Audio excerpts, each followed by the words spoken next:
going to live stream this event.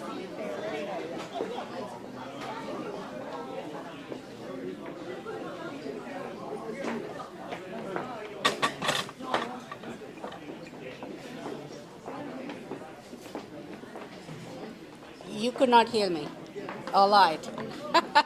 I will be loud enough. Okay. Please be seated.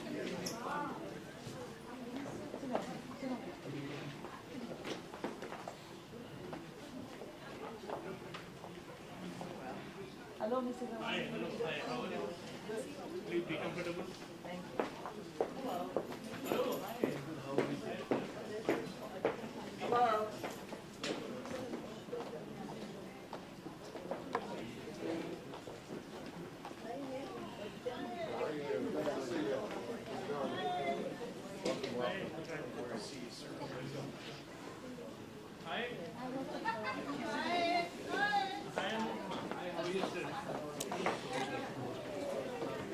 Please have your seats.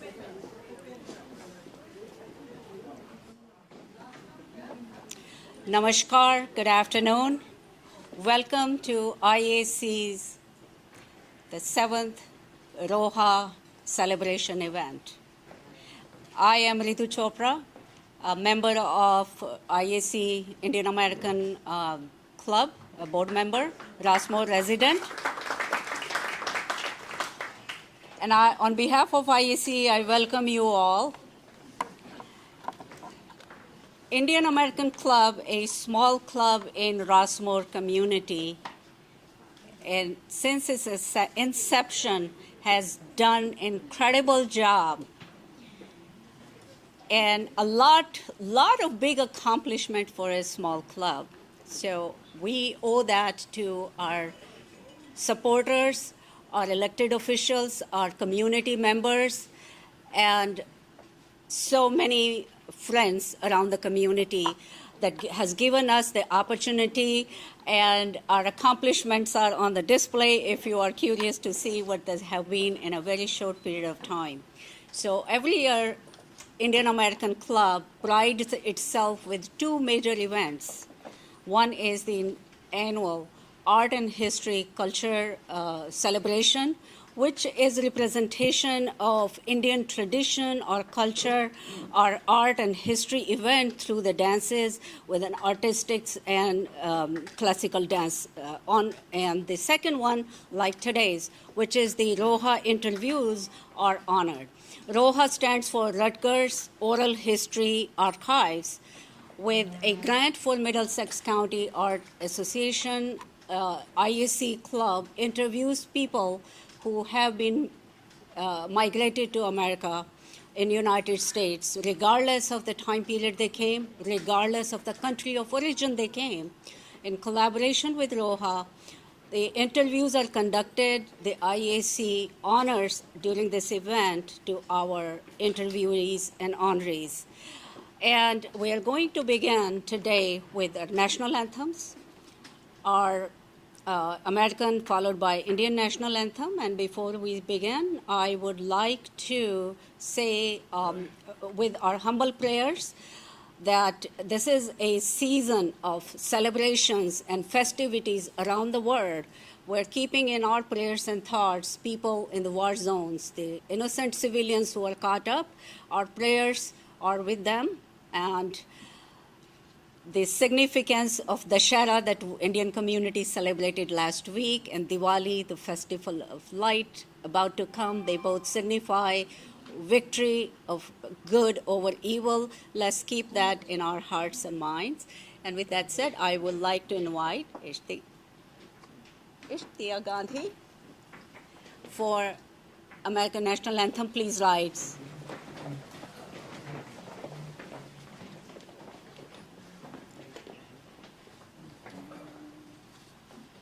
Oh, say, can you see by the dawn's early light what so proudly we hailed at the twilight's last gleaming, whose broad stripes and bright stars through the perilous fight, o'er the ramparts we watched were so gallantly streaming, and the rockets' red glare, the bombs bursting in air, gave proof through the night that our flag was still there. Oh, say does that star-spangled banner yet wave o'er the land of the free and the home of the brave?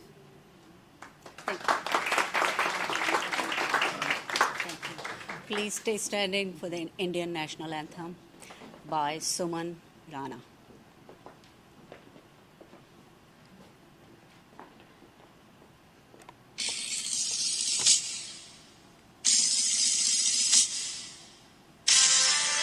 मन अधिनायक जय हे भारत भाग्य विधाता पंजाब सिंध गुजरात मराठा द्राविड़ उत्कल बंगा विंध्य हिमाचल यमुना गंगा उच्छल जलधि तरंगा तब शुभ नामे जागे तब शुभ आशीष मांगे गाए तब जय गाथा जन गण मंगल दायक जय हे भारत भाग्य विधाता जय हे जय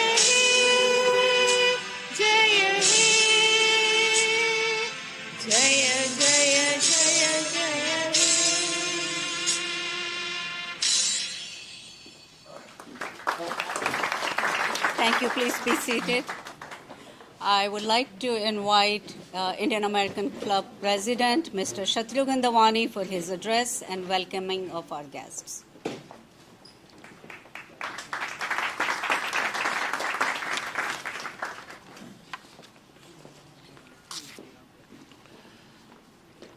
Dear friends and distinguished guests, I feel honored and delighted to welcome you all this afternoon with open arms on behalf of Indian American Club for joining us and grace the occasion, reflection of support to our non-profit corporation.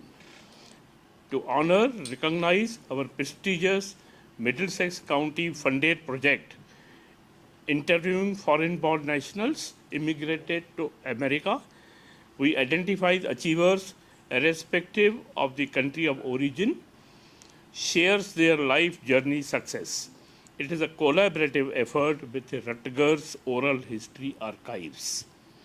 With a humble beginning in year 2015, till date we have successfully completed 28 plus immigrants from Cuba, Colombia, Puerto Rico, South Korea, Ireland, Dominican Republic, Japan, Saudi Arabia, Algeria, Pakistan, and of course majority from India.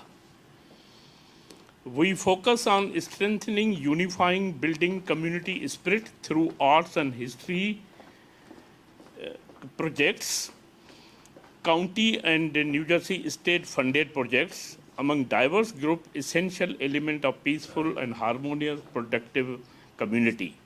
Today's event is organized to honor, felicitate, and recognize 4 honorees and present a complimentary hardbound photo album coffee table book.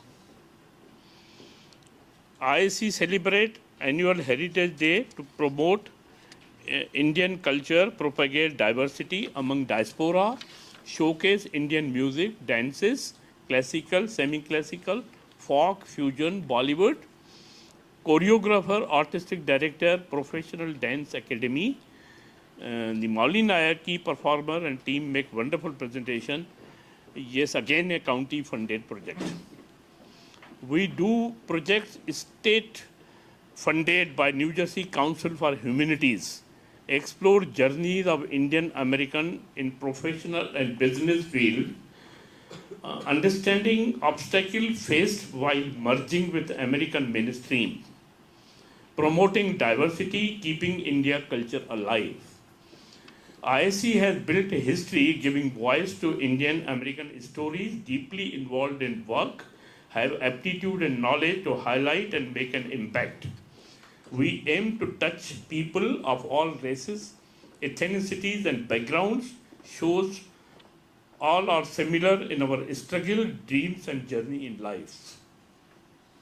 Next year theme chosen to address pandemic of loneliness. Crisis of loneliness, social isolation, and lack of connection is a new public health emergency. We do regular yoga class thrice a week, operate services offered by dedicated yoga instructor, Archana Sengar, certified instructor. Meditation center once in a week, volunteer service rendered by Heartful Meditation, a Mondo Center, the Mohan Kumar and others in rotation for last 6 years. We appreciate to support senior community residents.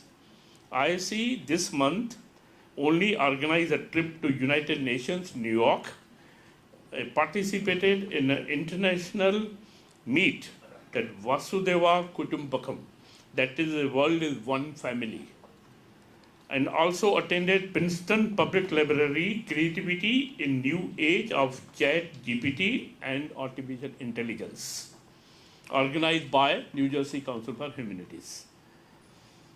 Thank you very much for giving me this opportunity and platform to speak.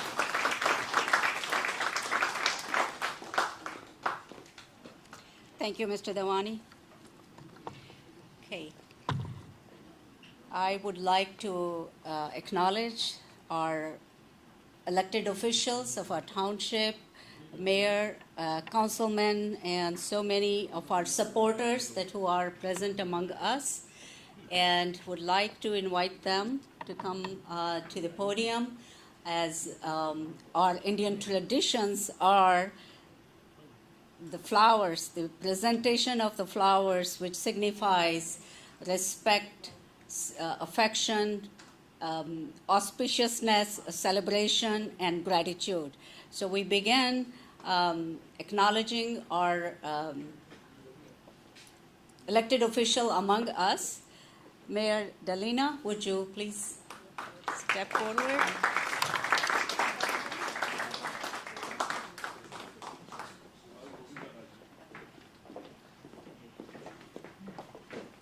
Indian American Club Secretary, Mr. Govinda Rajan.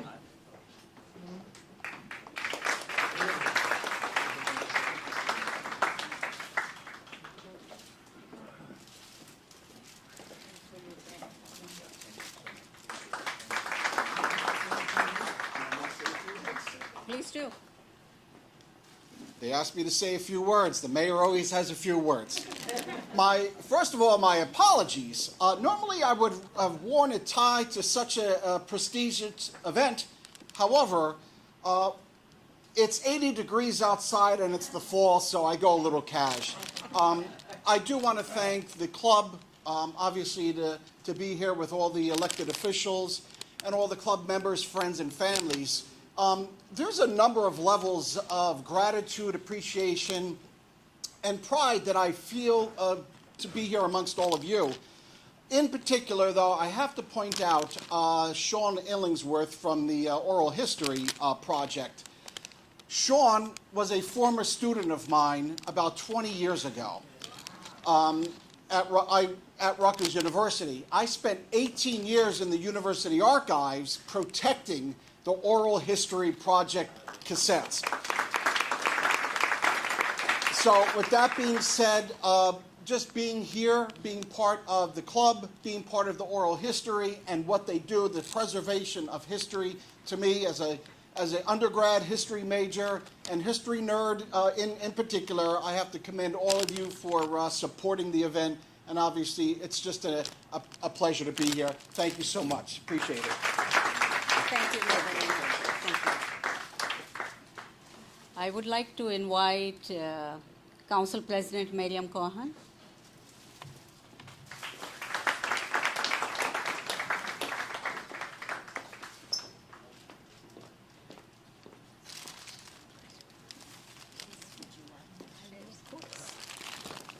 Thank you so much. It is always a joy to attend many of the celebrations within our Indian community here in Monroe.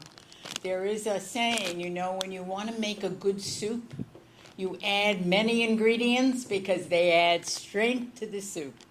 All of you add strength to the soup that is our very wonderful town. And on a very personal note, in my tradition, oral history is overwhelmingly important. We tell tales and stories that this rabbi said that it was preserved in the oral history before it was written down. There is a great wonder in having an oral history that is available to share for the next generations of our country. So I thank you. I love flowers. I enjoy my time here. And I promise you I will learn some Indian dances. We've had this conversation before. So I thank you.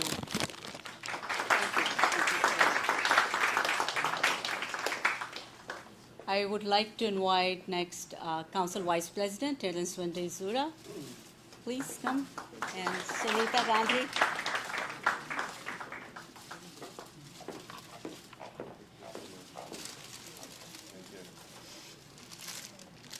Would you like to share? Sure. Thank you, everyone, for having me today. I'm very honored to be here. I think of our country, the United States, as being the great melting pot. We are a nation. We're built on immigration. Unless you were a Native American born here, everyone else in this country has come here from somewhere else.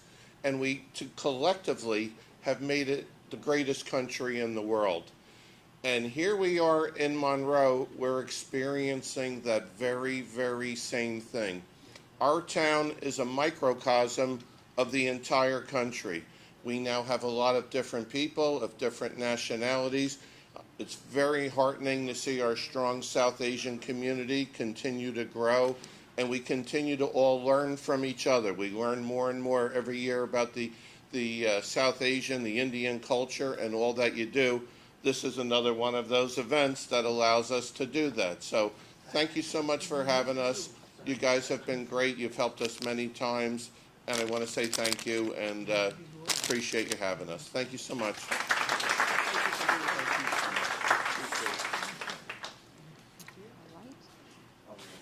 Next, I would like to ask if Middlesex County Commissioner Leslie Koppel, if you are present. Okay. I would like to invite next ROHA Director Sean Illingworth. Would you please? And Mr. Govind Rajan.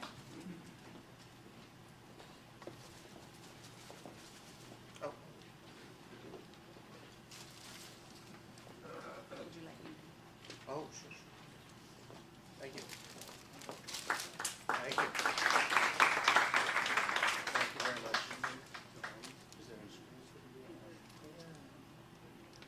You're making a presentation. Can you Oh, brief, oh, okay, all right. Sorry. So I just want to thank the Indian American Club once again for all their help, not just today, but throughout the year, helping us at the Rutgers Oral History Archives reach out to broader and broader populations within central New Jersey. Thanks to them, we get a lot of new perspectives from recent and not so recent immigrants from South Asia, East Asia, Southeast Asia, Europe, South America, the Caribbean. They've really, expanded our collection greatly, and we're deeply thankful to them, to Shatrughn, to Gov, all the leaders of the club, all those who have been interviewed by the program. If you've been interviewed by Roha, can you raise your hand? Go, yep. You guys are the ones changing history, because you not only did wonderful things in your life, but you also add to the historical record by sharing your story with Roha. So thank you very much. I really appreciate that.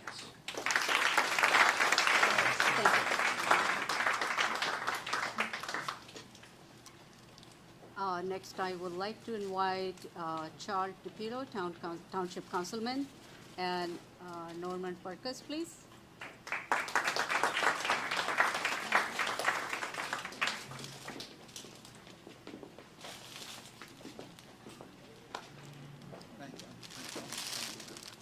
Would you like to Sure. say something, please? Sure. I'd just like to say thank you very much for the invite, and this is great to see the Indian American Club. I've been here before, and this is something that I've been here all my life in Monroe, and I'm all about the history of Monroe. This is a beautiful thing to expand in Monroe, and thank you again for the invite. Thank you. Next, I would like to invite former Commissioner, New Jersey Commissioner Upendra Shivakula, and Norman Perkins, please.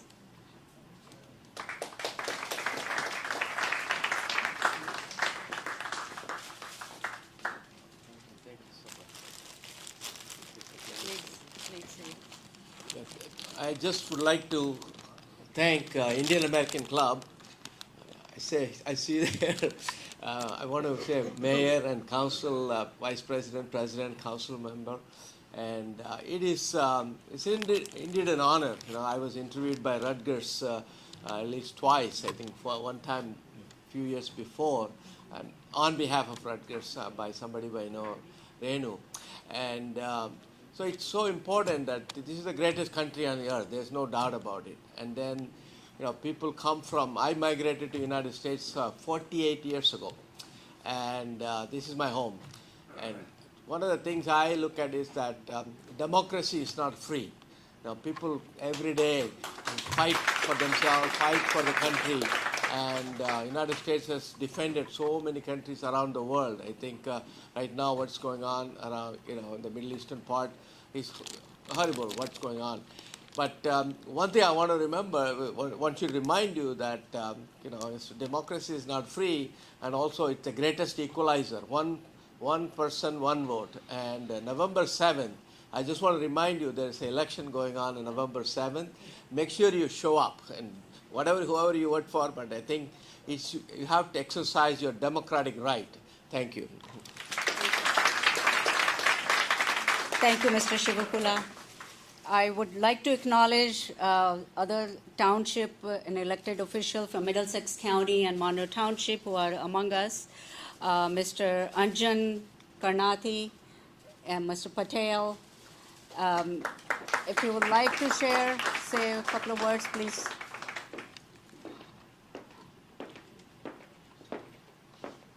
Would you like to? Yeah, sure. Hi, my name is Anjan Karnati. My name is Anjan Karnati. I live in Applegarth Road, Southfield Estate, Fieldview, behind the Gables Plaza. I've been living in this neighborhood almost 15 years. Prior to this, I lived in Plainsboro 10 years. So I migrated to this country in 1998. So I feel this is my country, this is my hometown. Thank you for inviting and having me here. And I would like to participate this IAC. This is very great thing, and to make sure our cultural things and preserve and share with Americans, and Americans share with ours, and we share Americans. So I am very patriotic. I love my country. This is also my country. I love America. Thank you. Thank you, everyone. My name is Dharmesh Patel, and I am in this country from last 20 years. Basically, I am Indian community leaders, and you maybe know that's all the Modi's program that I am arranging it from New Jersey. But everyone, I see there's beautiful color, and hope maybe after 15 days we are enjoying Diwali. Satrughna ji is one of my best friend, and in white in this program. I'm in here first time, but thank you everyone to give me the opportunity, and happy Diwali to you. Thank you. Thank you, Mr. Patel. All right. So continuing our tradition to honor our Roha interviewees of 2022, I would like to begin inviting Dr. V.K. Raju, please, and Mr. Shatrughan Dawani.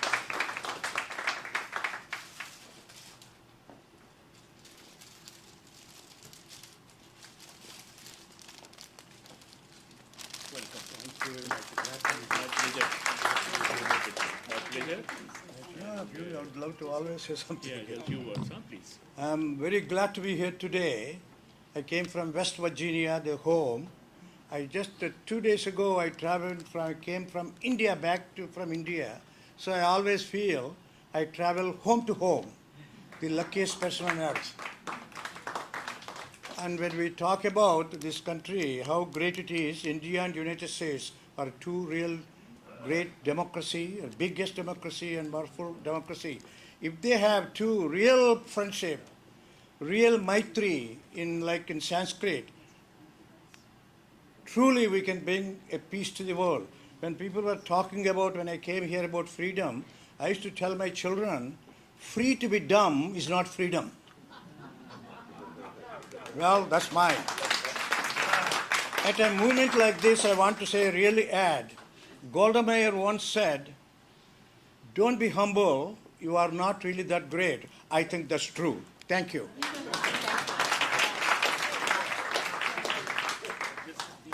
This is a complimentary copy of the photo album coffee table book, which we publish for all the interviews every single year.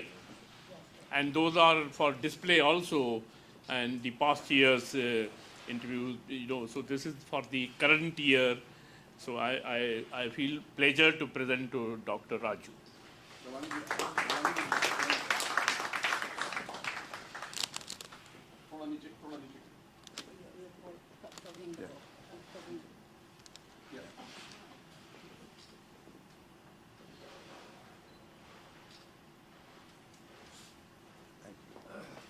Thank you, sir.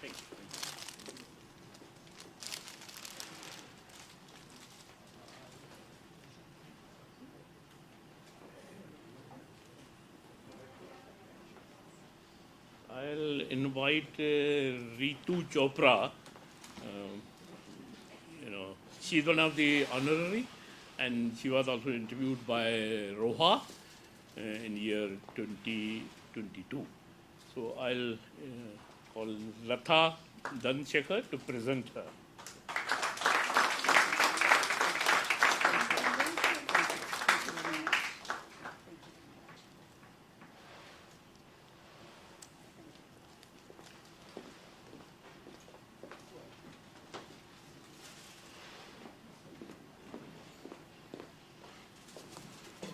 Next, I would like to invite Dr. Pratap Singhal and Kasturi Rajgopalan.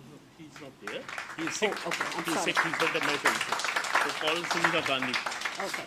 And Sunita Gandhi, please.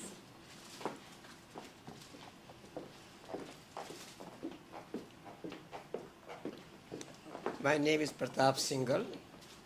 I'm a physician and happiness coach. Can I say something or no?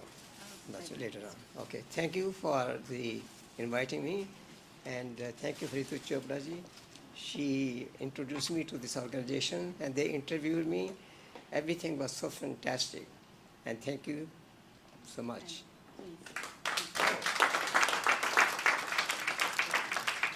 These flowers are real. Everything I love which is real. I want to be, please stay here and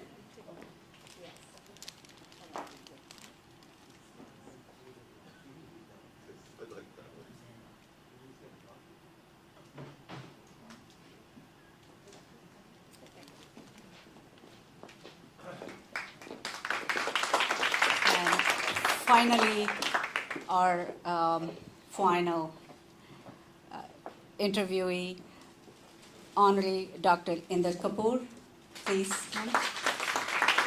and Shashi Airi. Shashi Airi. Shashi Airi.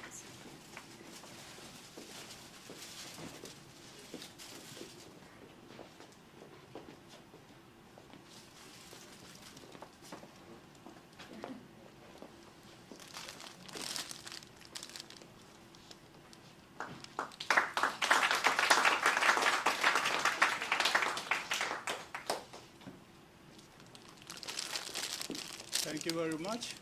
It's a real pleasure coming here today. And I will say I came here 58 years ago. And I spent most of my life, I guess, here. When I was growing up in India, I was a little bit on the kind of confused side as to, as human beings, why we are here. What are we doing here? We come here without being asked whether we want to come or not. We don't know we don't pick our parents. But we have a mission when we come here. The mission is to make this place a better place for everyone. I hope in little ways I have contributed to that part of my life. Thank you very much. Thank We forgot to present this complimentary book to Sean Illingworth. Okay, all right. So I will invite Sean. Sean, Thank you very much. this is because of what you do, and in collaboration with Rutgers and Middlesex County Grant, this memorable photo book is an IAC present to all of the interviewees. And the books for all of the years, that 28 interviews we have done, are back there if you would like to go through them. Thank you. Thank you very much. So all of the activities that Indian American Club has, it cannot be completed without the help of the volunteers. I would like to mention a couple of names that who have done an outstanding service to support Indian American Club here at Rossmore, to provide their services regardless of who you are, where you come from, but you're a Rossmore resident, and Indian American Club is open to everyone. I would like to ask if our yoga instructor, Archana Sanger, are you present here? Please come forward. And I would like to invite Gopa Patnaik.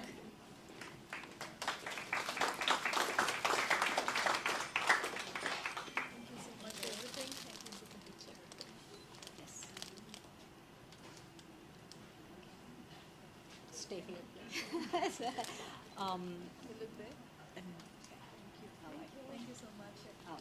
So Archana took time to come here and be with us for her special day. It's her birthday, and we would like to give her a little additional honor. Yes. Thank you. Thank you for your services. Thank you. I did have a picture. All right. Okay, who's taking? Can you take another picture?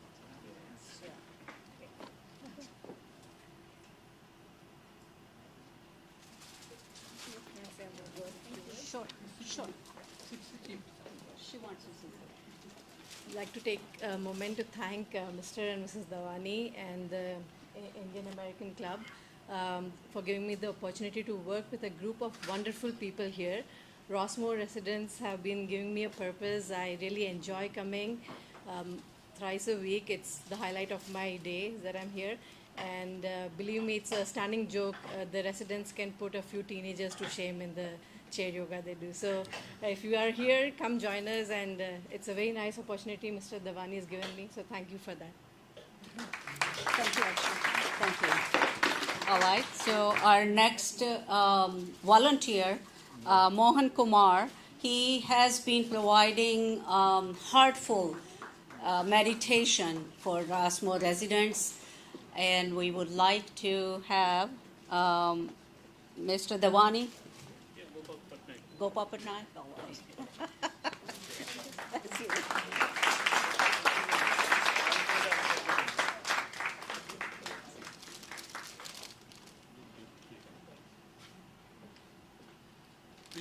please be there. Sure. Can't leave. Okay.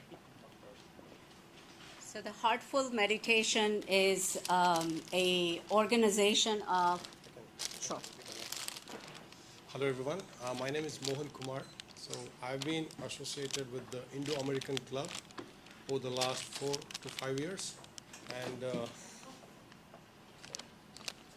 and Mr. Dawani and Govind Rajan have been very kind enough to give us this opportunity.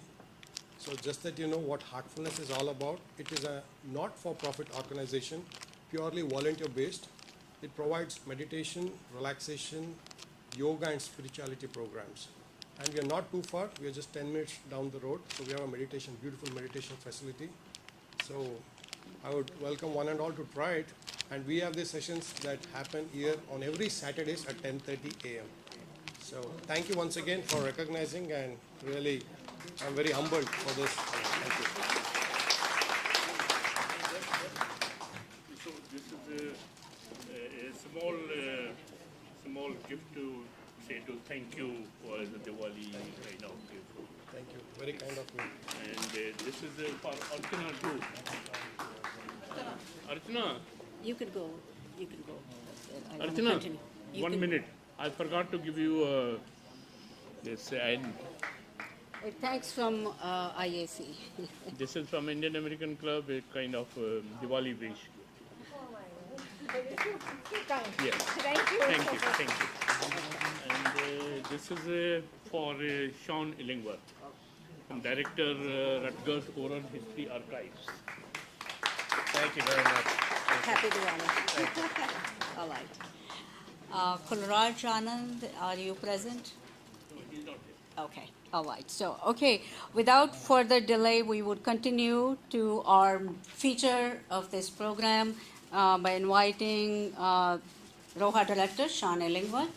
Sean would be presenting the oral history highlights that he has conducted for 2022 interviewees. Sean? Thank you.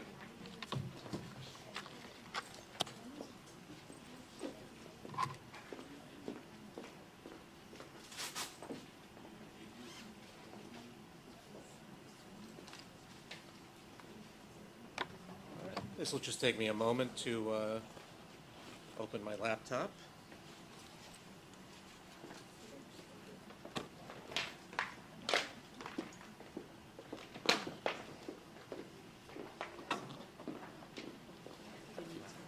No. Then listen, invite this way for talk. I told you, no? Call Udyog Kumar. No, 1 minute. I'll Sure, take sure. another 5 minutes, huh? Sure, sure. I'm sorry.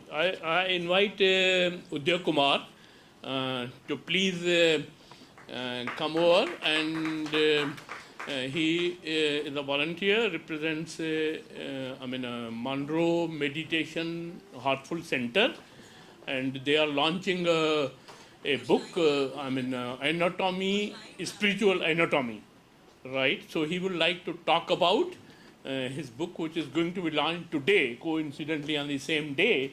It is at 5 o'clock. Is a grand event they have organized, and you don't miss it. If you time permits you, you can attend that event. You will love it, and you will appreciate it. Thank you. Thank you. See, I have been associated with this group for about, I would say, 5 or 6 years now. And I have to tell you, this is the most energetic group I have engaged with.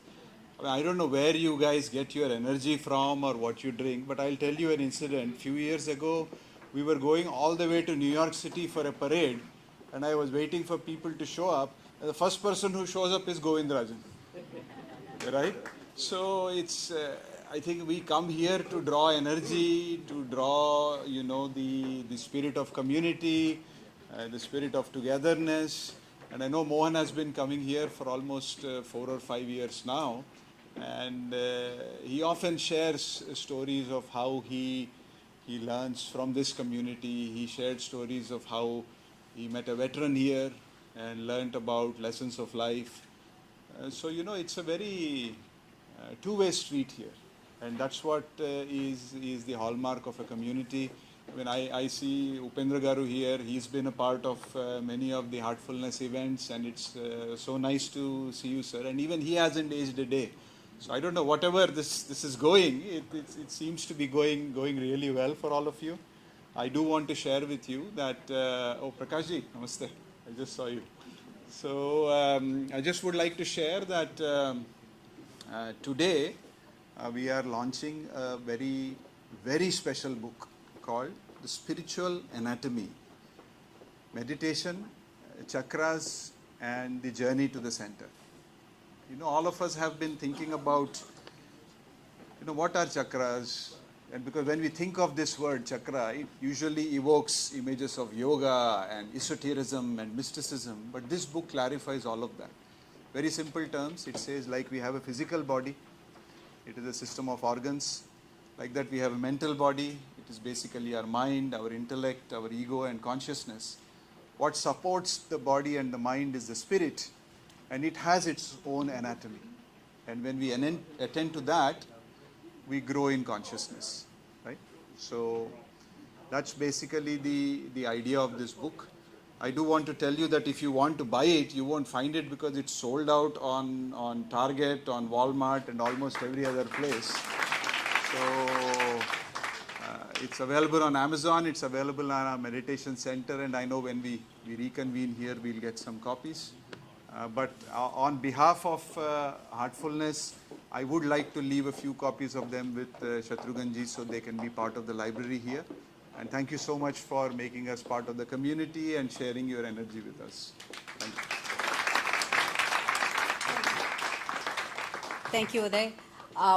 Just wanted to make a very quick announcement. Our honorees, Dr. V.K. Raju and Dr. Singhal, they are not just the medical doctors, experts in their field, but also authors. And their books are available, time permitting. I would like to invite them after Sean's presentation.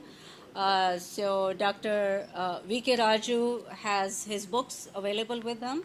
And Dr. Singhal has written quite a few books. I interviewed him, he's happiness coach. So quite a few books he also has, so you can search them out. And now I would like to have Sean come back and please share.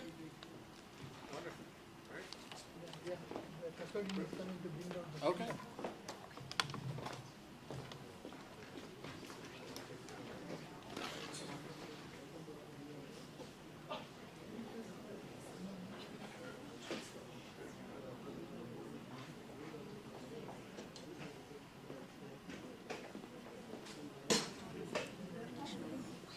Yeah, have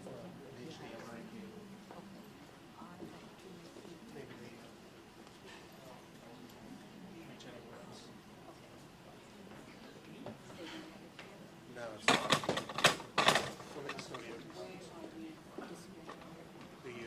The screen, I believe, is going to drop.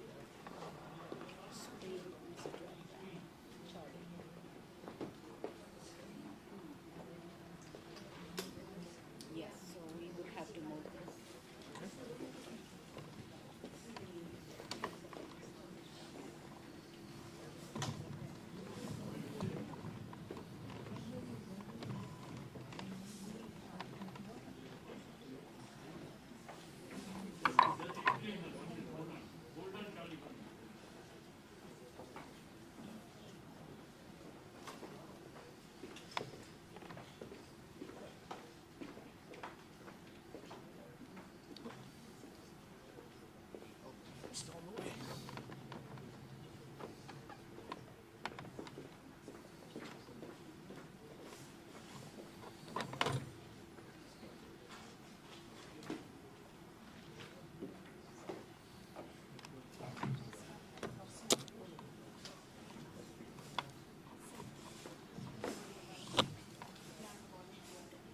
Well, while we're waiting for the technical setup, let me just tell you a little bit about the background of the Rutgers Oral History Archive.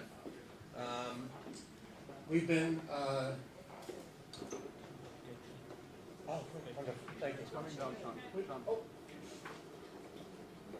I don't want to get the cat in.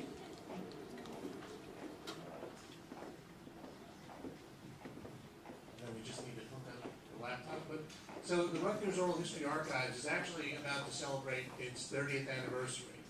And we're so happy. Thank you very much. Thank you. We're so happy that the Indian American Club and your community has been a big part of our program since the mid-2010s. The program was actually started by a group of alumni at the college. They were the Rutgers College class of 1942. And what they wanted to do was create an archive that would not only record specific events like, for that class, World War II, the Great Depression, its impact on New Jersey and their families and so on, but also, something that would talk about a person's entire life. So that is why we follow what's called the life course method. We don't just talk about the so-called big events of history. We want to know about individual lives, how people navigate the various circumstances that they run into, those presented by the societies that they live in, the cultures they're exposed to, as well as the historical events that intersect with their life. So that's how we kind of put together an oral history. And it's great to do this kind of job in New Jersey because, one day you're interviewing somebody whose family may have lived here for dozens of generations. The next day you're interviewing folks who have only lived here for a few years. They can tell you about distant places in the world. You just have such a diverse pool of people to interview, and that makes for a much more interesting collection. So, what I'm going to show in a moment, hopefully when we get the screen going, are the stories of today's four honorees, giving you a little taste of their life experiences, and punctuated by some key moments from their interviews, sharing in their own words, what they lived through, what motivated them, how they endured problems, that sort of thing. And I took the audio and I put it with the text of the transcript, so you can read along as well as listen to the excerpts. And so if we can't get this going, what I can do is email it to the Indian American Club and see if they can distribute it through email, but hopefully we'll be able to do this. So, do we need a connector? Yeah. And where's the projector? The projector? I don't know. Oh. Need a projector. Yeah. Yes, I got it. Yeah, you got projector. You requested projector? That's okay. That's, yeah. Okay. Well, all right, so we're going to have to change things up a little bit on the fly here. So what I'm going to do, I'm going to play you the audio by holding the microphone up to the computer. So you may not be able to hear everything, but hopefully you'll get the gist of what each individual is talking about. And again, like I said, if you are not sure of some aspect of it, I can show you the text afterwards and bring you up to speed. All right.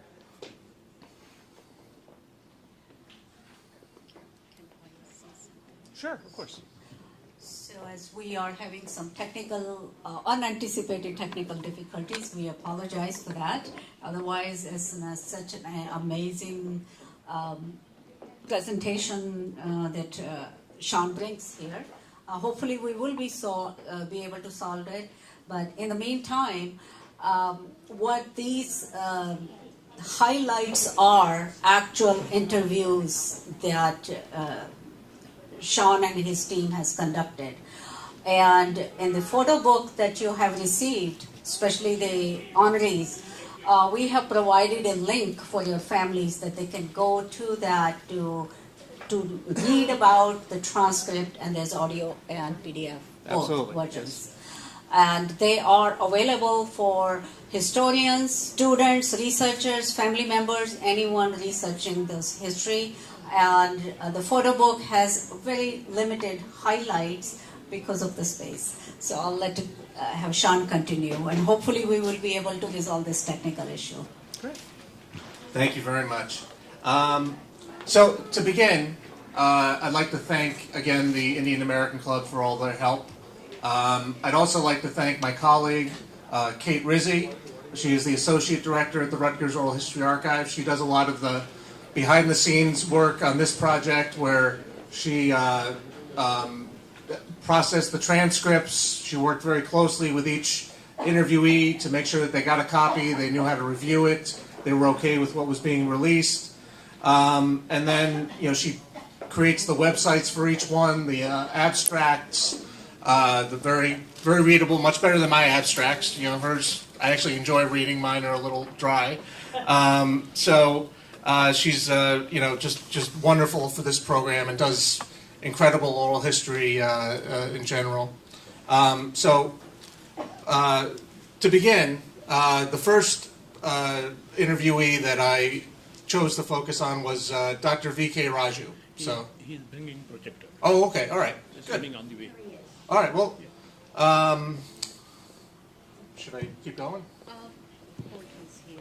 Oh, So okay. in the meantime, you could just talk about any previous. Okay. All right. Leading into the first clip, I'll just say Dr. V.K. Raju is an ophthalmologist, university professor, and the founder of the Eye Foundation of America, or EFA. Dr. Raju grew up in Rajamundry in the Indian state of Andhra Pradesh. He, like our other honorees, attributes his success and desire to help others to his family, Indian culture, religion, and philosophy. Okay, good. Oh, awesome. And I just need something to connect the computer.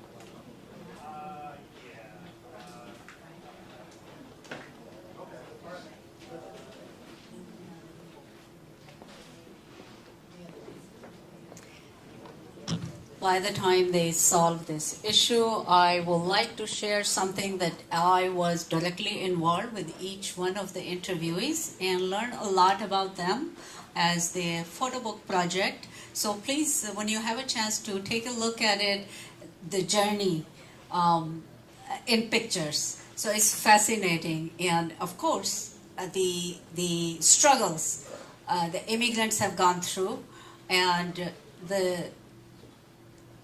their journey from youth to migration to navigating their way into the host culture, personally, professionally, making sense of their host culture and their traditions, etc. So it's a fascinating journey, and each one is very different, but there are so many commonalities that we all share as immigrants, no matter where we come from. And personally, I have my inner circle is global as well. And each one that we speak to like to say, we're Italian Americans, or we're Germans, and we are Irish. So we carry that kind of ethnicity with us, no matter where we go.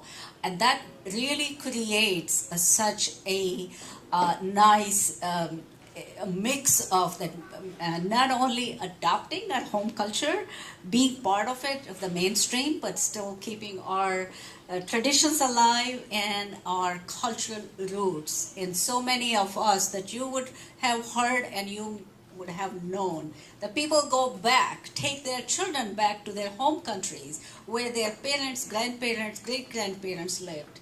So this is all fascinating, and I'm just filling up time until they are resolving the issue. I don't have much to say here, but I'm sure that you have met people around you, no matter how different they look, differently they speak, but we as human beings have so many similarities.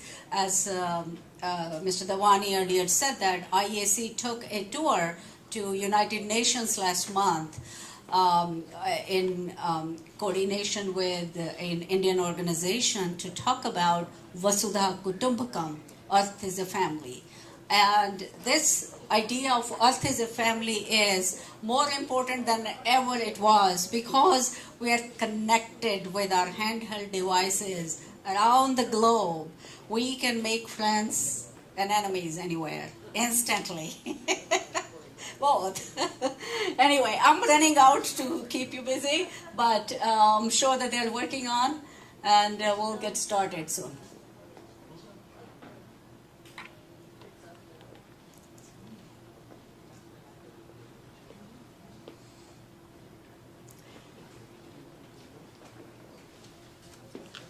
So I think they're semi-successful, and we just want to make sure that they have the extension long enough. We can bring the podium on the other side. Yeah, we can bring the podium there. Okay.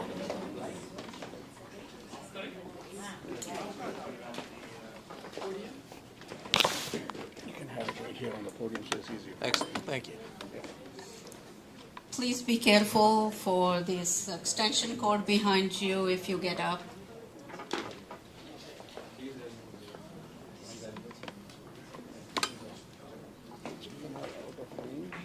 Out of reach. Didn't pull out, did it? Yeah, no. No, we're just trying.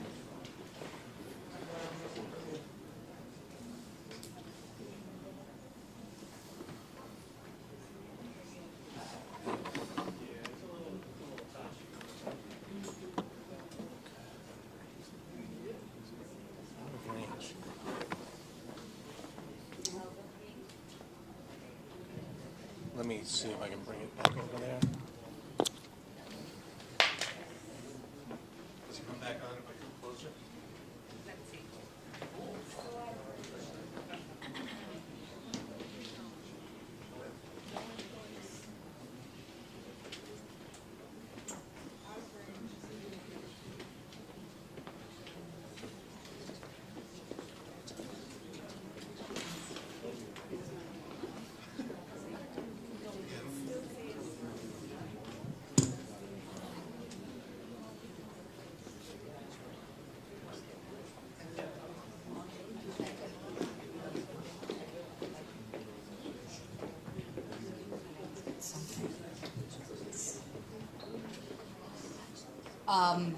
Once again, our apologies for this unanticipated issue. In the meantime, we have special guests, some guests visiting from distant places, and would like to have an opportunity to acknowledge them.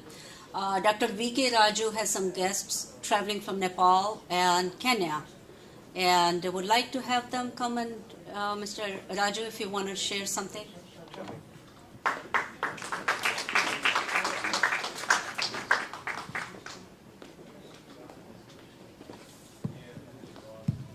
Well, some of the things we say, of course, there is no need to say, most of you might know.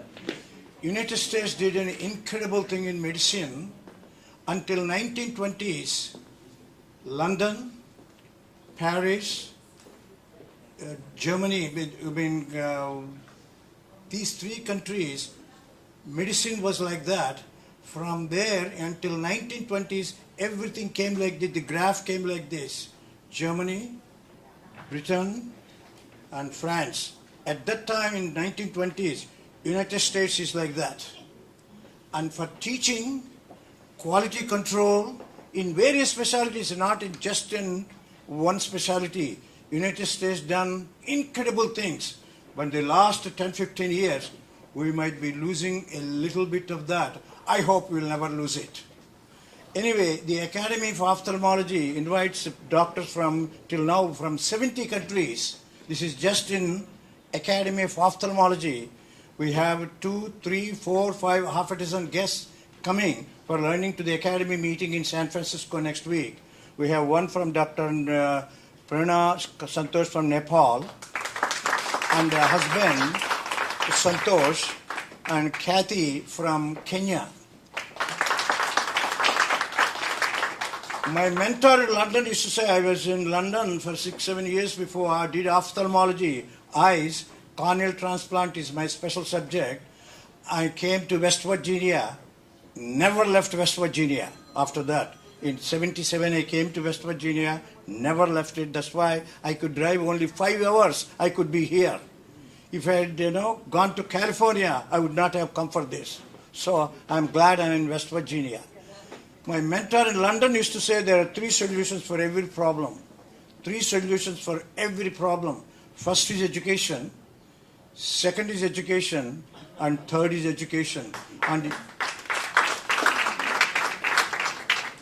more than any other country United States has done in the last so many decades, there is one journal called New England Journal of Medicine, and that is the greatest journal in medicine. Until few years ago, 80% of the articles were all from United States. Now they are less than 50%.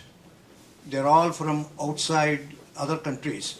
Not that anything, this is a negative connotation or make comment. Other countries are all doing very well, but United States in medicine has an incredible, first we all know that CDC, wherever an infection or a problem occurs, and they don't know they're struggling with that one, the CDC, even today, their team will go and find out the problem there. You can count on, you can write a book on that one, what CDC has done all these years. But these are all becoming, we are losing quite a bit in every one field of this, but various reasons. And probably people like Chivukula, leaders, can tell why it's happening. Thank you. Yeah. Thank you, Dr. Raju.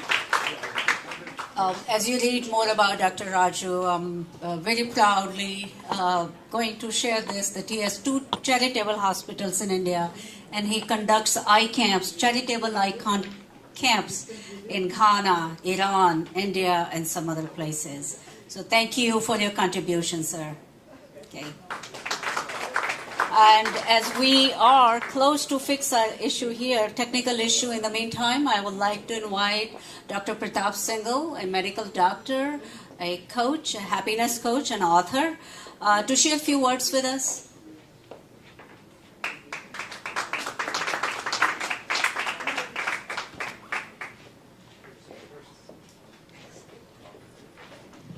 Hello, as you know, my name is Pratap Singhal, but my second name is more important. My second name is Happiness. And thank you. Yes, my name is Happiness, and your name should be also Happiness. Everybody's name should be Happiness. Happiness, Dr. Raju was saying about education, great thing. Education about self. You're all divine souls. Divine soul means happiness. Now I want to show you. You all know the happiness is free. It doesn't cost you anything. You should also know the mind, it is the mind's game to be happy. I'll show you something, some exercise right now, which will convince you how powerful your mind is. I want you to look at your both hands like this. Look, okay, thank you for it. I appreciate that. Look at the both hands. See, they are equal in size. Now tell one hand to get bigger, fatter, and blow up. Tell your hand. Talk to it for 20 times. Get bigger, fatter, and blow up.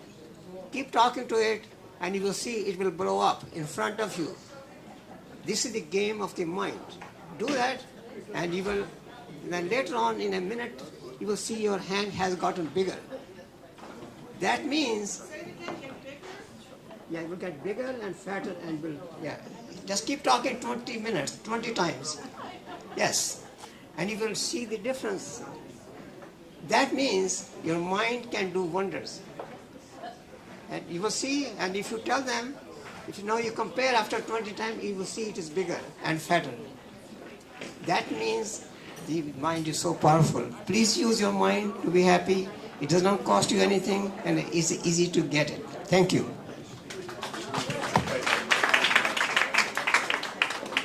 All right, so we're going to continue with our presentation.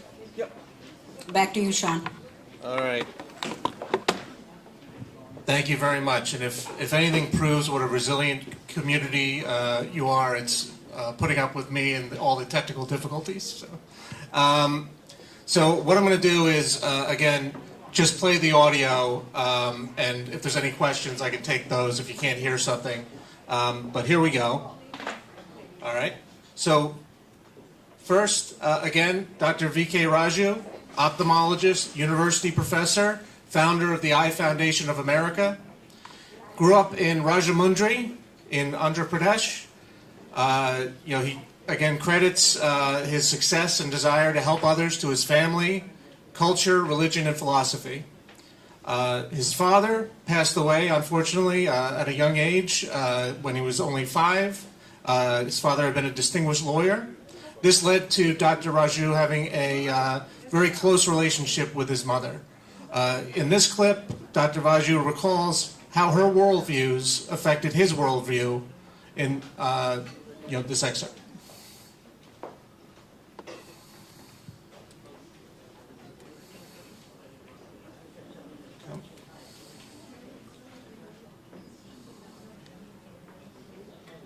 My mother used to say the religion, Hinduism, is actually philosophy became religion.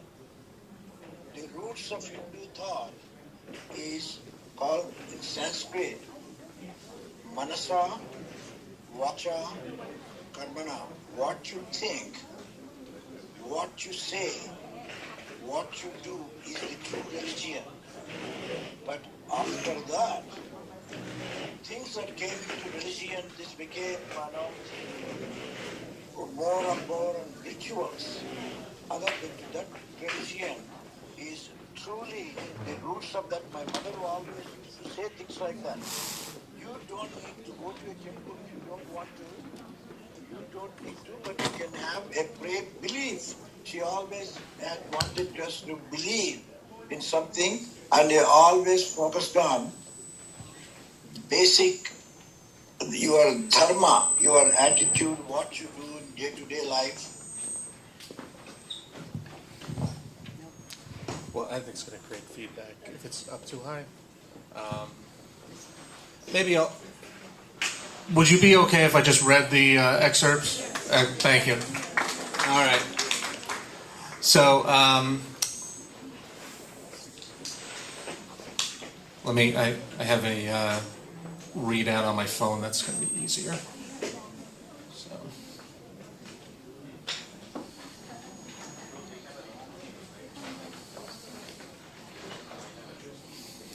All right. So just to go back to that quote, he says, "My mother used to say the religion..." I'm not quite sure.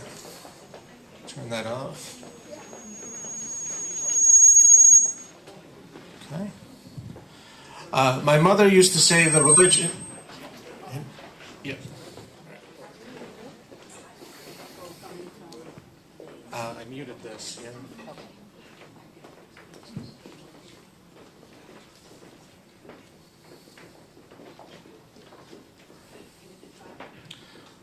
Okay. Is this better? No feedback?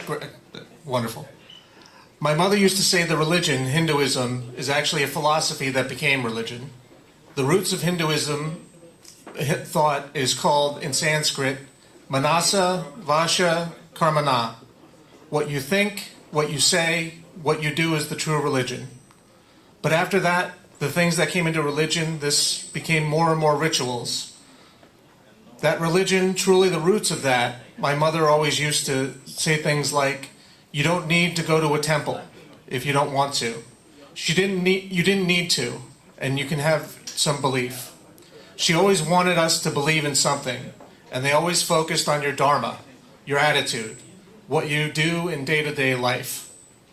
Dr. Raju completed his primary and secondary education in Rajamundry in the late 1940s and early 1950s. He then attended Andhra University for medical school, where he earned an MBBS. His professional ambitions led him to the United Kingdom, as he explains in this next quote. I joined ophthalmology in India for no particular reason, but I always wanted to be a fellow of the Royal College of Surgeons. That we all wished at the time. Like today, a lot of people would like to come to America, too, from all over the world, if they have a chance. They would like to come to the United States. At that time, it was England, London. I applied for it, I got it, and then I went to London. Ophthalmology, I could not get in immediately. I joined the emergency room. I joined the emergency room, and then things changed. I got incredible references, and then when I got my FRCS, I wanted to go back to India. I felt that, let's go home. I told my fellows, I told my fellows I'm coming back, and they were supposed to give me a teaching job in the university because I'm an FRCS, which at that time was a rare degree. Not many people did it, but there was a delay. Anyway, I never heard from them. During that time, I had an opportunity in the United States. They were looking for a corneal transplant surgeon, which is my specialty. In the eye, the cornea, the front part of the eye, to replace the cornea, a blind person can see again. I trained with two people in London, the top-notch surgeons in cornea transplants, and they knew people here in West Virginia. Without doing any residency, I was taken as an assistant professor. I was lucky, truly lucky. That was back in 1976. His academic career saw him become a clinical professor of ophthalmology at West Virginia University and an adjunct professor at Johns Hopkins University's Wilmer Eye Institute. Dr. Raju began focusing on treating children with vision problems in underserved areas of the world in the late 1970s. He established the Eye Foundation of America in 1979 as a charitable organization that provides eye care to children in developing countries. The EFA's mission is to cure childhood blindness and make eye care affordable and accessible, particularly in rural areas of developing countries where medical care is scarce or prohibitively expensive. The organization has worked to improve the visual health of millions of people in dozens of countries around the world, including India, Afghanistan, Ghana, and Iraq. Through health education, practitioner training, and research. And in the next excerpt, he talks about the importance of practitioner training. He says, another most important aspect is how can we teach more so that they can do operations rather than me doing 100 operations. Many people ask me, how many operations have you done? I say, I taught in this trip more than 30 ophthalmologists. I might have done 100 operations, but these guys are going to do 3,000 operations. That is the goal, not me doing all the operations. The EFA's reach has been extensive. Dr. Raju stresses the significance of public health and prevention. He's been involved in the distribution of vitamin A to children, which is essential for both vision and healthy immune systems. He has also been involved in efforts to raise diabetes awareness. In terms of treatment, this is really incredible. The EFA has performed over 3.5 million vision screenings, over 350,000 corrective surgeries, and the foundation has prescribed over 18,000 pairs of glasses. That's really incredible. For children, and they've treated thousands of children with prematurity-related eye diseases. During the COVID-19 pandemic, Dr. Raju turned to writing. As was pointed out earlier, some of his books are here. Over the course of his career, he's written over 300 papers, 100 publications, and 17 book chapters. And together with his daughter, he co-wrote Musings on Medicine, Myth, and History, India's Legacy. Dr. Raju has received numerous international honors and awards. He received the Martin Luther King Jr. Achievement Award in 2008. The award is given annually, go ahead, very good, by West Virginia University to a humanitarian who acts, quote, as a change agent for an inclusive and equal society for all people. So join me in thanking Dr. Raju for all of his achievements. Okay. The next honoree is Dr. Inder Kapoor. He was born in Multan in what is now Pakistan to a Sindhi Hindu family in 1937. His father was employed by the railway at that time. He spent his early childhood in a community made up of railway workers' families in Quetta, Balochistan, near the border between today's Pakistan and Afghanistan. He grew up speaking Urdu and attended schools that emphasized oral math. In this next clip, he talks about how people got along during his upbringing in this town. Quote, "The Hindus and Muslims were living together, intermixed. We used to share each other's festivals, and there was really no difference between the two religions at that time. I think the problem started when the partition business came along, and that wreaked havoc." His father moved to Delhi in 1946 to take a job with the food ministry. The family fled for India after observing instability in the area as a result of tensions between different groups and also banditry from folks in the local area. This turned out to be a blessing in disguise, as their family's migration allowed them to escape much of the violence that followed the partition in August 1947. Here he quotes, he was moved from there, moved to Delhi, but still, there were some touches of the inter-religious violence that was going on. In this next quote, he talks about how his family lived on the first floor and there was a Muslim family on the second floor. "My father went and knocked on their door and told them that they should move because it was not safe for them. The guy was so appreciative of the fact that my father was concerned about their welfare. He was the owner of the building. Later he told my father, quote, 'Why don't you buy the building?' My father said, 'We don't have any money.' He said, 'Well, we can settle that later on. You can pay me later. We can worry about that later.' He was so appreciative. So you can see, even though violence was breaking out, people were helping each other still. He recalls having to study Hindi and English, the two languages spoken in schools, and he remembers objecting to the tradition of signing letters, quote, 'yours obediently,' a holdover from British colonialism. He said, 'I don't have to sign like that. I'm not their servant.' And that kind of attitude continued through his life, fighting for his own rights and others. Dr. Kapoor was greatly influenced by a number of powerful people through his life. At the age of 55, his mother, a teacher, completed her bachelor's degree and taught her kids that education was the route to success in life. One of his teachers at school encouraged him to go into the sciences. Dr. Kapoor said, quote, "I'm thankful that soul put me on a whole new path. That's how I got into science." He had studied at Delhi University's Central College of Agriculture. There he found the inspiration for his later academic and career path. Quote, "It may sound like a strange story. I read a book at that time as part of my college education. The book was Destructive and Useful Insects by Metcalf, Flint, and Metcalf. I said to myself, I would like to go to the United States and be a student of Dr. Metcalf. And that was in the back of my mind always. Unfortunately, his economic circumstances did not allow him to pursue graduate studies right away. His mother urged him to work and save money after he graduated in 1957 so that he could eventually further his education. Like his father, he went to work in the Indian Ministry of Food and Agriculture for several years. While working, Dr. Kapoor continued to study on his own. One day, he took a chance by writing to a professor at the University of California, Riverside, to suggest a research study on the preservation of food grains. Fortunately, this professor realized his potential and guided him to become a graduate student there in 1966. Quote, "Then I launched a project," Dr. Kapoor recalled, "of how in the world am I going to get enough money to go to the United States?" He was finally able to make it to the United States due to his father's employer's sponsorship and the help of his sister and brother-in-law. He then received an assistantship to help pay for graduate school after studying for one semester. At first, he seemed to have found everything he wanted in life, studying under this professor at UC Riverside, working alongside a bright team of fellow graduate students.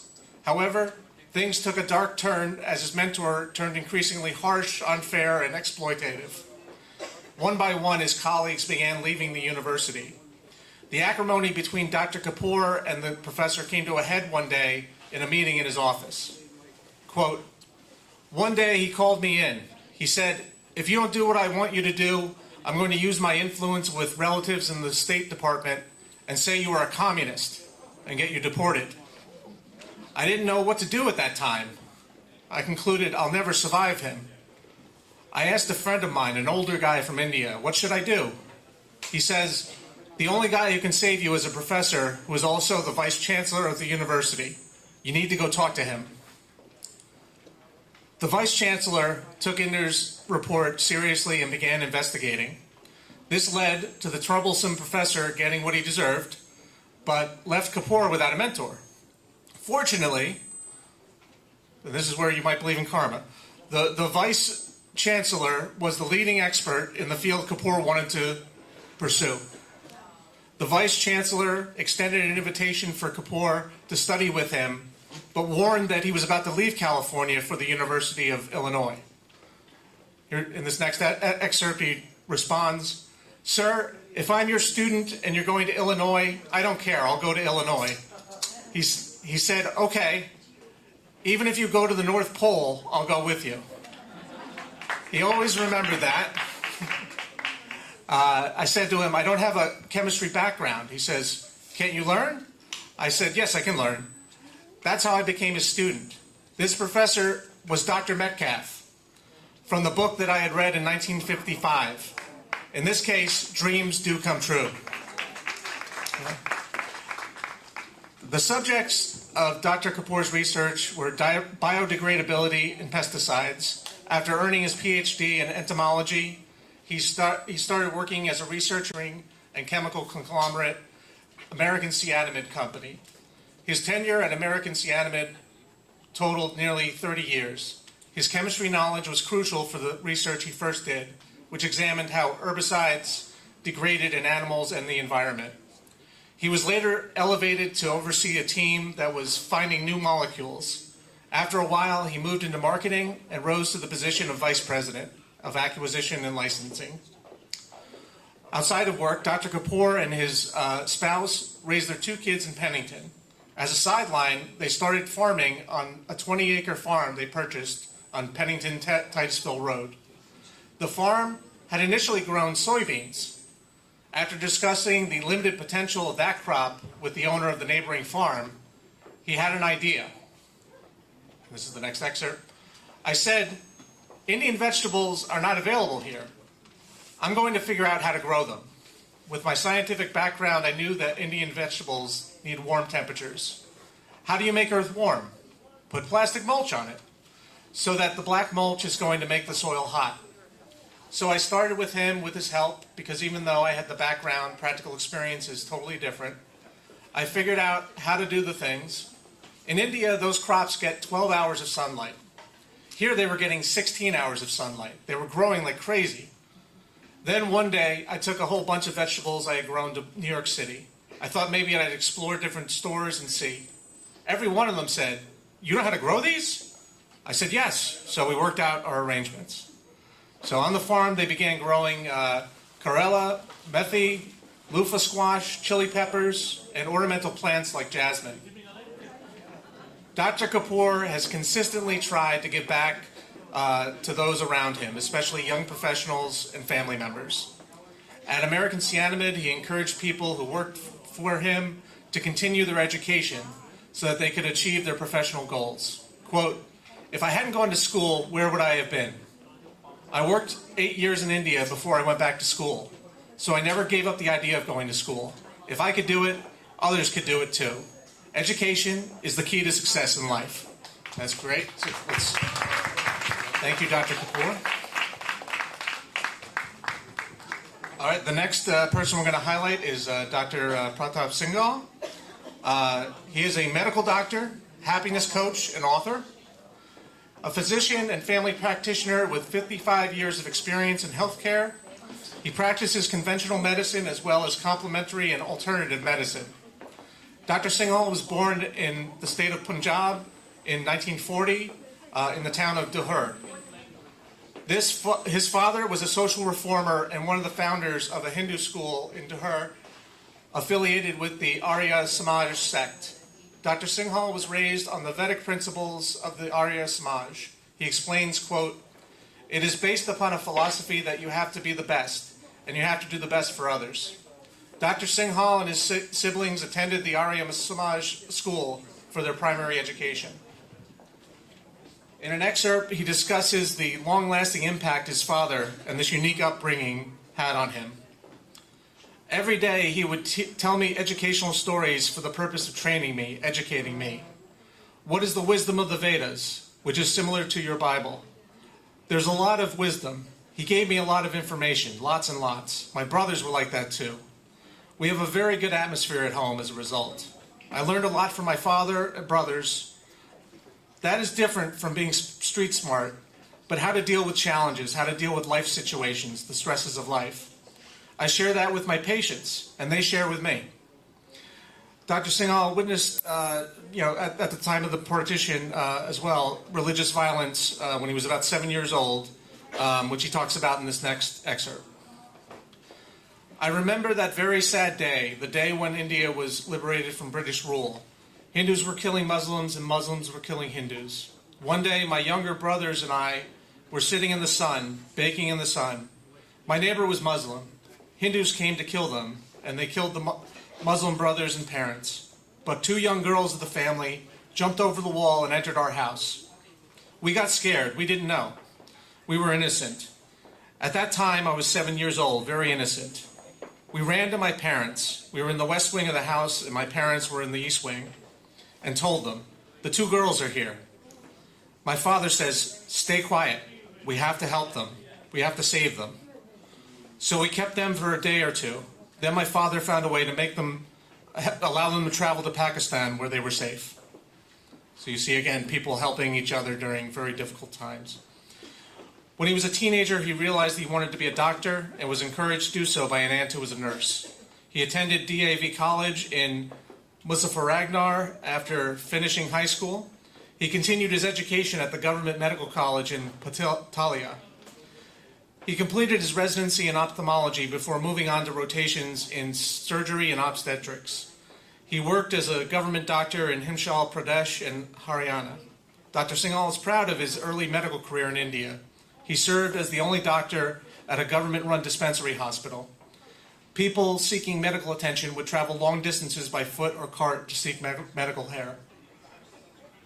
Quote, "You have no idea how people appreciate it because they have no place to go," he recalled.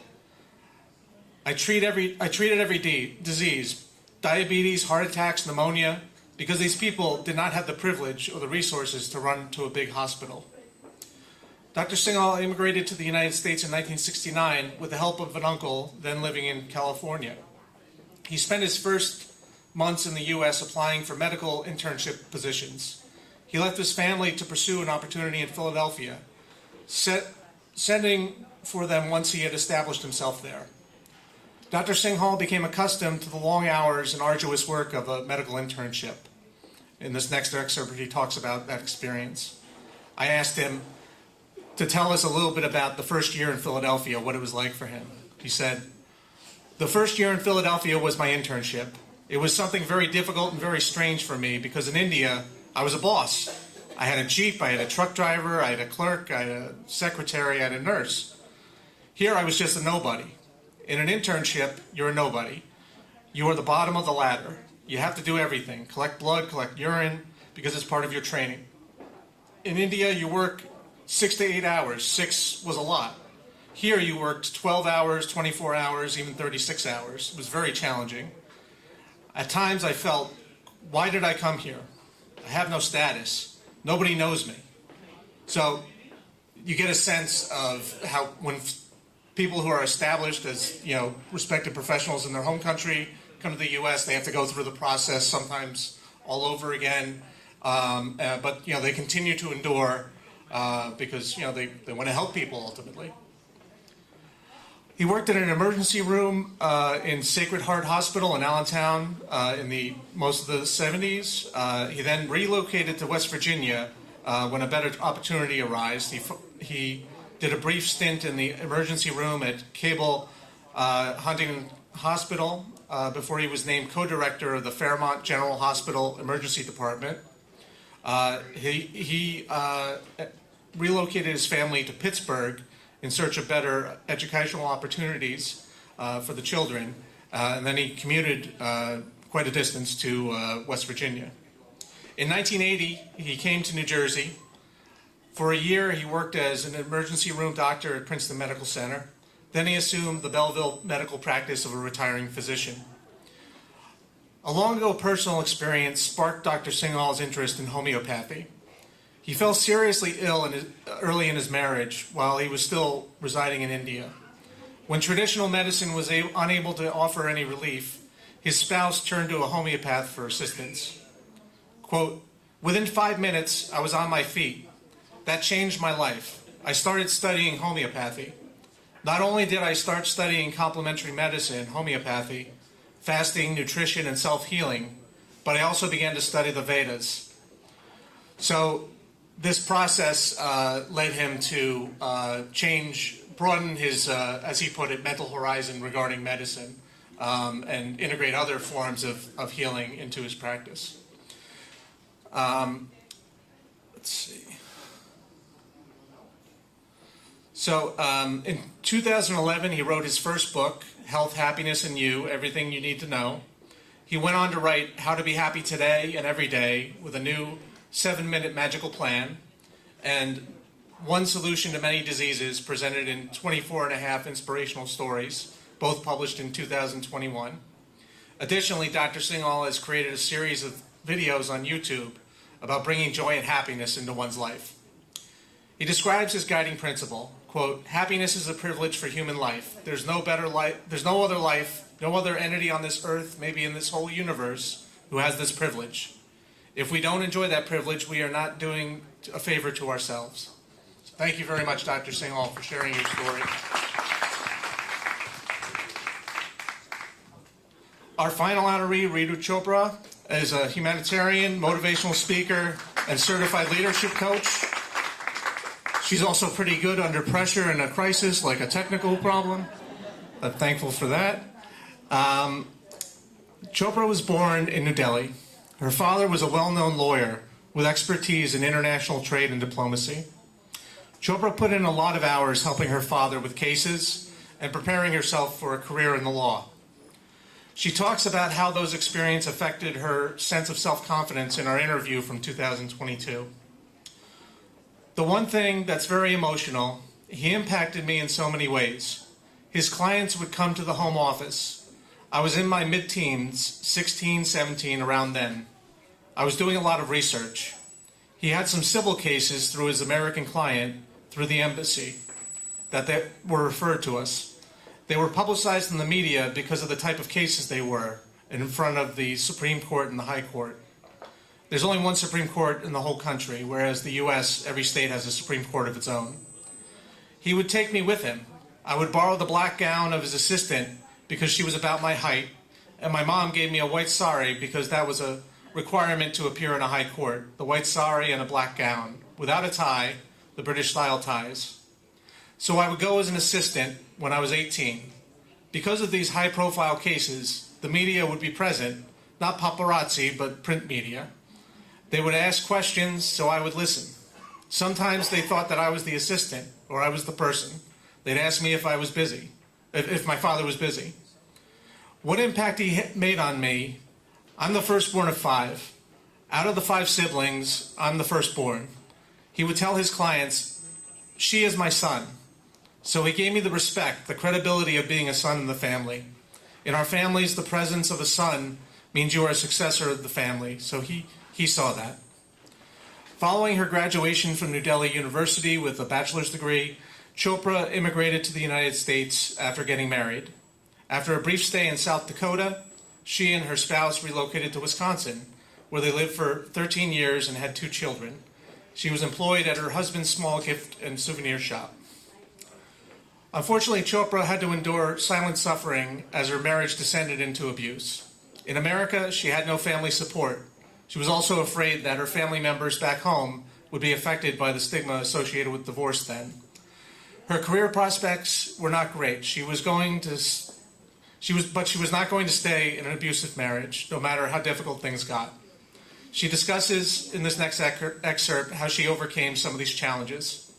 Quote, "The other thing was that he would never allow me to drive. You cannot live in the U.S., even in New Jersey. You cannot live if you don't have a car or some transportation. That is the case 10 times more than here than you would have. So 10 times more out in Wisconsin. You might have friends who drive. You have Ubers and taxis. There was nothing there. There was nothing. There was no need for that. They live near the Winnebago tribe's reservation." She says, "This Winnebago tribe had a trading post and a reservation where they had a bingo hall. One of my neighbors used to play bingo there, a Caucasian woman. She knew about some of my situation because we had made a plan that if I was at risk, I would come to her house. She told me they have a job opening, but they only hire Indian people," meaning their own tribe, not folks from India. She said, "I'll take you. You can apply and see what happens." So I applied.